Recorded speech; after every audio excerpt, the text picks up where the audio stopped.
बस देखो कह रहा है निम्नलिखित समीकरण निकाय को ग्राफ की सहायता से हल करें, और फिर कह रहा है उस त्रिभुज के शीर्ष भी ज्ञात कीजिए जो उपरोक्त दो रेखाओं और x अक्ष के साथ बनता है। तो पहले हम लोग इन दोनों का आलेख बना लेते हैं, फिर उसके बाद हम लोग बात करेंगे। चलिए, तो इसको समीकरण 1 मान लो और इसको समीकरण 2 मान लो। लिखेंगे समीकरण 1 से, समीकरण 1 में है 5x माइनस का 6y प्लस 30 बराबर 0।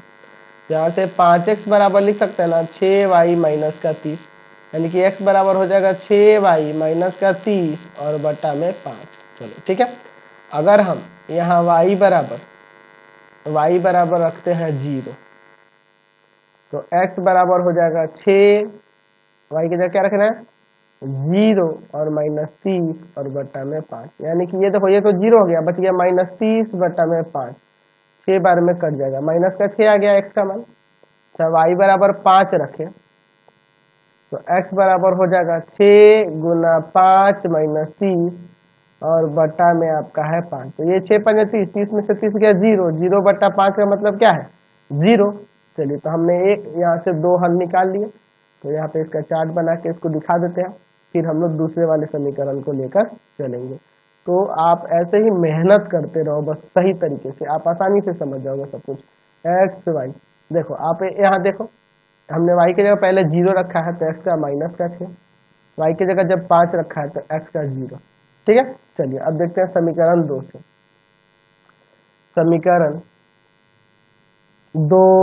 समीकरण 2 क्या है आपका, तो 5x प्लस 4y माइनस 20 बराबर 0। यहाँ से 5x बराबर हो जाएगा 20 माइनस का 4y, यानी कि x बराबर हो जाएगा 20 माइनस का 4y और बटा में 5। ठीक है। चलिए, y बराबर 0 रखते हैं, तो x बराबर हो जाएगा 20 माइनस 4 गुना 0 और बटा में 5।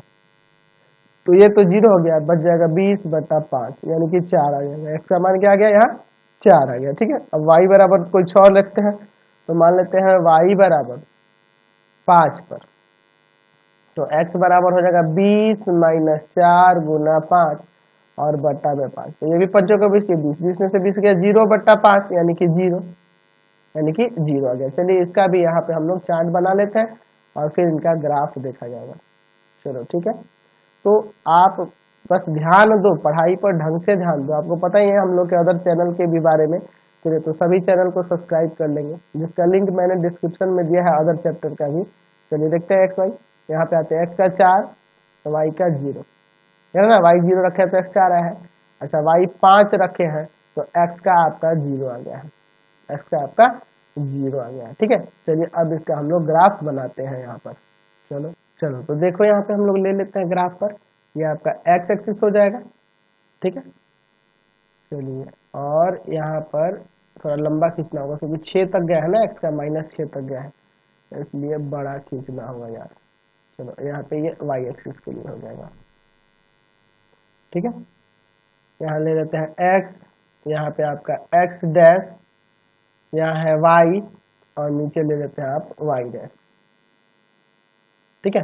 चलिए, 1 2 3 4 5 6, 1 2 3 4 5, वाई एक्स पे 5 से भी काम चल जाएगा। -1 -2 -3 -4 -5 -6, -1 -2 -3 -4 -5, काफी है। चलो, x का -6 और y का 0, तो यही बिंदु हो जाएगा -6, 0, और y क्या है 0, 5, तो यह हो जाएगा 0, 5। x का है 0 और y का 5 है, तो 0, 5 ही ना हो जाएगा, और x का -6 और y का 0 था तो ये हो गया। चलिए, इन दोनों को मिलाने वाली रेखा खींच देते हैं। चलिए, ये हो जाएगा इन दोनों को मिलाने वाली रेखा।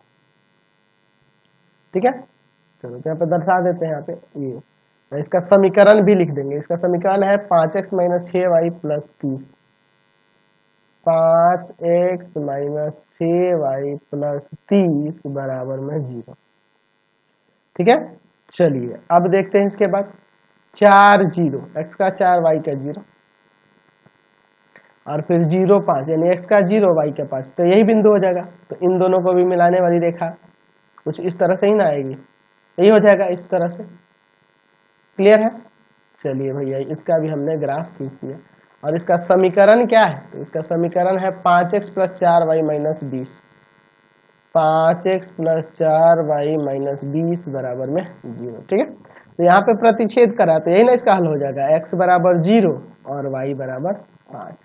देखो फिर उसके बाद क्वेश्चन में आगे कह रहा था कि उपरोक्त दो रेखाओं और x अक्ष के साथ बनता है उस त्रिभुज के शीर्ष भी ज्ञात करना है। तो देखिए ये रेखाओं और x अक्ष के द्वारा बना हुआ त्रिभुज ये पूरा है, यहाँ से यहाँ तक ये पूरा त्रिभुज है। तो यहाँ इसको a दे दो शीर्ष, इसका b दे दो और इसको c दे दो। तो लिख देंगे कि दो रेखाओं तथा x अक्ष से बना त्रिभुज कौन है? त्रिभुज ABC है, जिसके शीर्ष क्या क्या है? तो 0 5 है, ऊपर वाला ए शीर्ष जो है 0 5 है, एक दूसरा है -6, 0 और तीसरा जो है आपका 4, 0। तो कितना सिंपल है क्वेश्चन। चलते हैं नेक्स्ट क्वेश्चन पे। क्वेश्चन